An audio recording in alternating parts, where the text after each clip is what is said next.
Welcome to Afterlife Topics and Metaphysics, as this is Cyrus coming back at you with another video again, and hoping that I can get back into the swing of things of making videos on a near daily basis now since I'm settled in a bit here in Manila, Philippines, although I will be moving to different locations in Asia in the next week or two.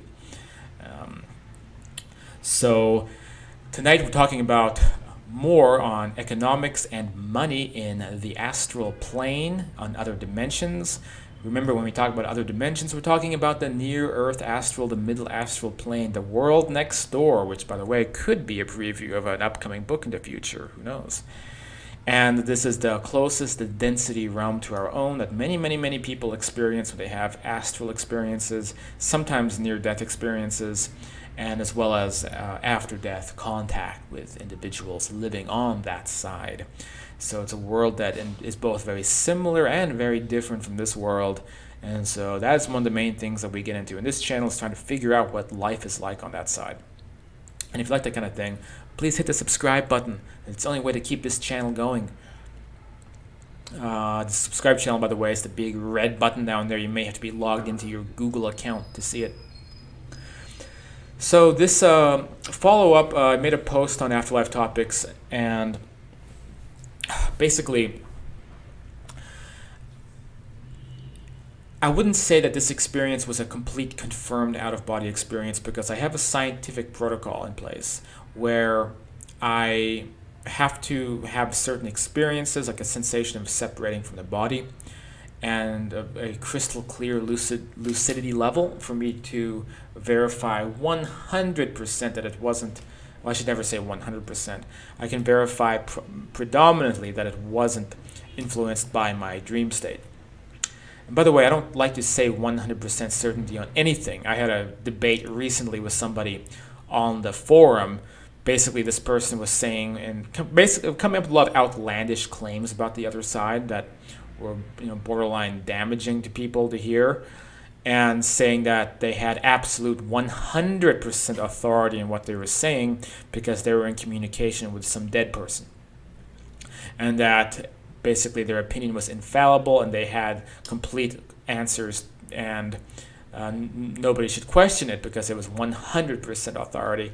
So obviously I wasn't too happy about this, because to me that's a very arrogant way of approaching this subject, especially when there's so many different accounts and so many different experiences.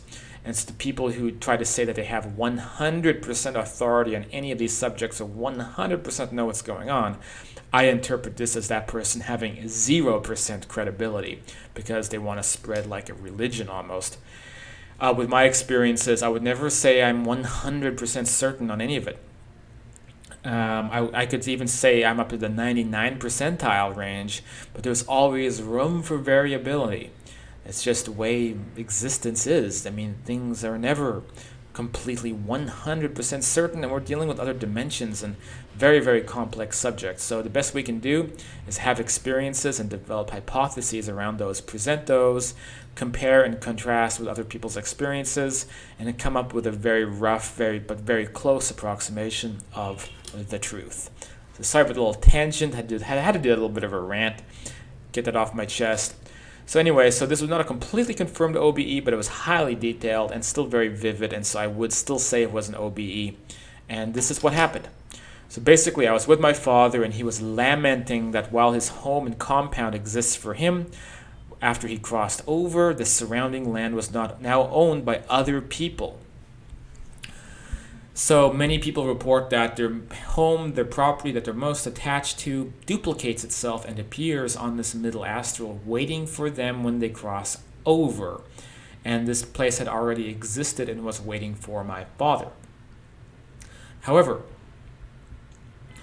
it would seem what my father is saying is that compound exists, but the area around his land, places he used to own, were no longer owned by him. And he said he would, if only he had something like $20,000 to buy a piece of it back and maybe set up a house for me to live on the plot of land. Now at this point, I am basically engaged with my astral self, so I don't have to, I'm not engaged in my consciousness here, but I'm operating from all my memories and my existence as this higher astral version of me. And from this state, I responded to my father and I said, Dad, you are aware that this isn't really a cash-based economy. You can use the money to buy what you want, but this is a service-based economy. The cash works as a kind of IOU. That's because the money is freely manifested. You find money in your wallet, right? So there's been a couple of reports now. One is by Jürgen Ziewe, the famous out-of-body explorer, that when they're on that side and they go to buy something, they reach into their wallet, the money is just always there. And he seems to believe this just has to do with the way consciousness is continually manifesting everything around you, and anything you want, it's immediately there in some way. And I'm a bit skeptical of that claim because in my experience, this middle astral level, it's not so easy to manifest things like that.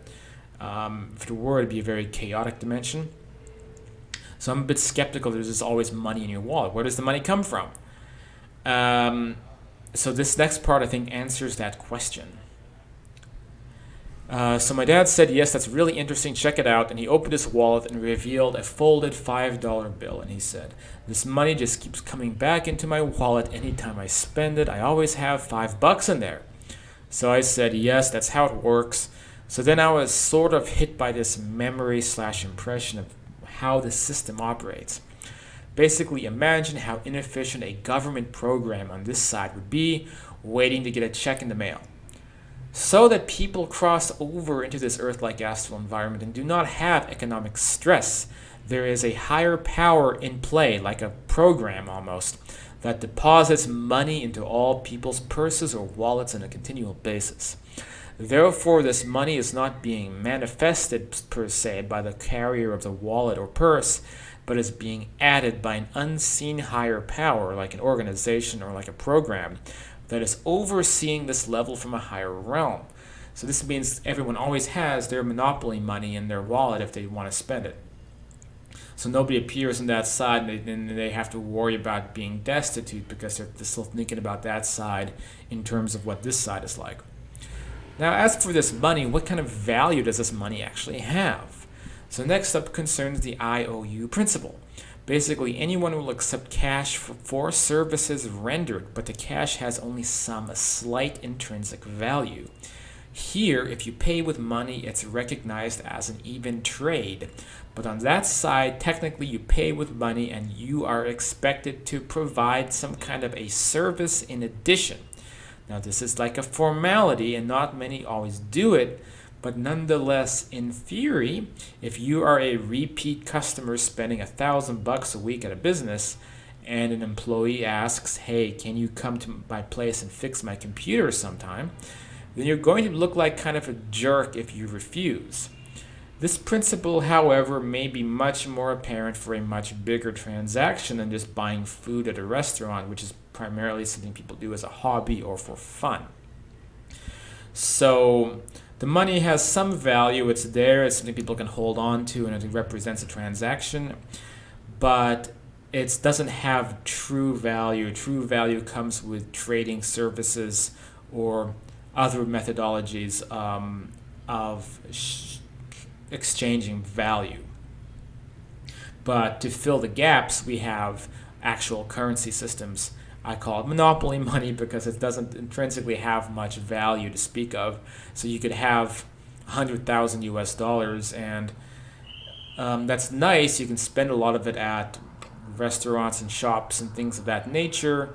But I mean, if you go to, let's say, buy a piece of land, it's very unlikely that they're going to accept that money by itself. They may say, okay, I'll give you a piece of land, but in exchange, can you work on this project with me, or can you do XYZ? What are your talents? What can you offer? What can you create?